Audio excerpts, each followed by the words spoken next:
And welcome back to News On. I'm Miranda Khan. With a growing division in our country, many Americans fear the nation has reached a breaking point. You may be among them, and that our differences are simply just, we can't reconcile. The state of Texas has historically been very vocal about its quest for independence, but in light of recent events, calls to secede, rather, easy for me to say, are getting louder and louder, perhaps even more realistic. Joining us live now to weigh in on this is the president of the Texas Nationalist Movement and author of the book TEXIT, Why and How Texas Will Leave the Union, Daniel Miller. Good to have you here on News On. Thanks so much for joining us live. Hey, thank you for having me. So, Daniel, what is your reaction to what is happening at this very moment? Because it seems like we can't come together. Yeah, it's interesting. There are so many people out there. Unfortunately, people primarily in the mainstream media that seem to think that TEXIT just sort of popped up overnight. Our organization, the Texas Nationalist Movement, has been pursuing TEXIT since 2005, and ultimately, what we believe is that Texas would be better off as an independent nation. And so over the years,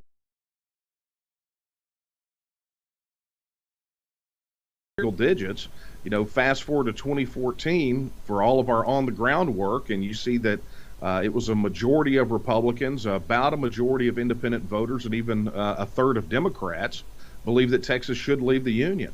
And so, we have seen this steady growth, and for the mainstream media, they wake up in a brand new world every day. But this is sort of the tail end of the process for us. We know the support is there for a vote, a Brexit-style vote on Texas independence. And we believe, especially in light of recent events where people are just throwing up their hands and realizing that the federal government is unfixable, we believe we'll win it in a landslide. So you mentioned there is a plan in the works. Can you kind of go over that? I mean, you're saying it's getting closer and closer to reality. This isn't just some thought. So what is the plan? Yeah. This is not some thought experiment or a hobby. This is a real live political movement, and obviously everything that we have done over the last 15 years has been to build support. But all of that is just sort of academic unless it's leading somewhere.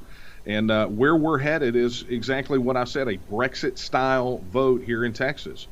Tomorrow, in the opening day of the legislative session, we're going to see probably quite a historic moment. As State Representative Kyle Biederman from the Hill Country area in Texas has committed to file legislation that will give Texans a vote on whether or not we should reassert our status as an independent nation. So what do you think, I've got to ask you, what do you think the likelihood of this actually going through is? Like that this will actually happen? I know you said this is the closest that you guys have ever come. Yeah. But if you were to guess. Yeah, I mean, I think it's important to look at this through a historical lens, right? A lot of people want to kind of look back to the 19th century, and that's not where we live. We're in the 21st century. We know that since 1948, independence referenda have been held like this, like we're talking about doing. And out of those, it's about a 90% success rate on the first ballot. And of the remaining, two of those actually went back within 10 years and voted to leave. So, the fact of the matter is that, we're stacked for success. We have the people of Texas on our side. We have history on our side. And frankly, it's sort of a do or die moment for those people that believe in the principles of liberty and individual rights and self-government and a Republican form of government. This is a do or die moment. Texas can lead by establishing an example of what liberty and independence and prosperity look like in the 21st century here in North America. Do you think other states would also join? For us, we're not looking at trying to reform a union, right? This is not Confederacy 2.0 or United States federal government version 2.0. This is Texas independence. And ultimately, what we encourage everyone to do, regardless of the state that they live in, is to start having this conversation and ask themselves if their interests are served by remaining in the federal system. We know that so much of the argumentation that leads to support here in Texas applies to every other state. Texans are sick and tired of living under 180,000 pages of federal laws, rules, and regulations administered by 2.5 million unelected bureaucrats. We're sick and tired of overpaying anywhere from $103 to $160 billion a year into the federal system, money that we never see again. So there are so many reasons why Texans want TEXIT, but those reasons can apply almost equally to any other state if they just simply have this conversation. So with this, let me ask you this, because you mentioned Republican. Would this be happening if it was a different administration that was going to take office? In other words, if it were a Republican, if President Trump, if he was certified as a winner and he was going to have a second term, do you think you would still be pushing this, or are you pushing this because Joe Biden is now the president-elect? Well, look, we've been pushing this since 2005. So do the math on all the various administrations, and what we have seen is support grow. One of the reasons that we grew under the Trump administration was the political establishment, the powers that be in Washington, D.C., and their, propaganda arm in the mainstream media, essentially exposed to the world what had remained hidden for the longest time, that there is a political establishment out there that utilizes the power in the federal system to lord over and rule the ordinary folks out there, like the folks here in Texas or any other state. So, our support grew during the Trump administration, which I know is probably pretty difficult for a lot of folks to understand or come to grips with. But, it really, the last 4 years proved that the federal system is completely irredeemable. What would you say, and I do want to get to the next topic, but real quickly, what would you say to people that say what you're doing is un-American? Well, I'm sure Thomas Jefferson would be in strong disagreement with that.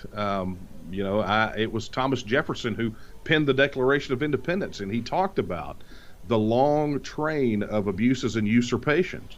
Well, we can point to a decades-long track record of abuses and usurpations of our fundamental rights, our fundamental liberty, and especially here in Texas, the erosion and eradication right of local self-government. So, would anything change your mind? Real quickly, and I just want to interrupt because I do want to go to the next topic. Would anything change your mind? Well, look, once you come to the realization that Texas would be better off as an independent nation, it's hard to justify that it shouldn't be. We flip it around and we say, look, if Texas was an independent, self-governing nation right now, and this was a vote to join the union, would we join the union? And if we wouldn't, then why would we vote to stay? Interesting. We are running out of time, but real quickly, I just want to lightly touch on this. So former Soviet leader Mikhail Gorbachev claims that he knows who plotted the siege on the U.S. Capitol last week. As we mentioned, House Democrats now introducing that article of impeachment, claiming that the president is responsible for inciting that violence. But here is what he said. The storming of the Capitol was clearly designed, he believes, in advance. There's been a lot of rumors out there, and I certainly don't want to further those rumors because we don't know for sure. And we do know that some of those people that were there were, in fact, Trump supporters. So I just want to ask you real quickly, do you think there's any validity when it comes to his claim? Yes or no?